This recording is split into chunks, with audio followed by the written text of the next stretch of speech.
Guys, welcome to my new blog. आज मैं आप लोगों को दिखाने वाली हूँ अलग अलग टाइप्स की कैंडी। तो फर्स्ट है ये हरीबो की पास्ता फूटा जो कि मेरे भाई लाए हैं जर्मनी से स्पेशली मेरे लिए। और दूसरी है ये हरीबो की स्पैगेटी फ्लेवर कैंडी। और तीसरी है ये चॉकलेट कैंडी। चलो इनको टेस्ट करते हैं। तो ये स्पैगेटी वाली कुछ इस टाइप की है। हर कलर इसमें बहुत सारी कलर्स हैं जैसे कि green, orange, red, yellow and अच्छी है। दूसरी ये हरीबो की पास्ता फूटा गया थी जो उसको ट्राई करते हैं।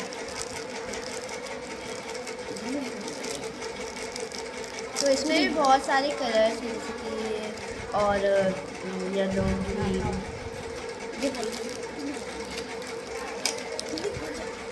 लाइक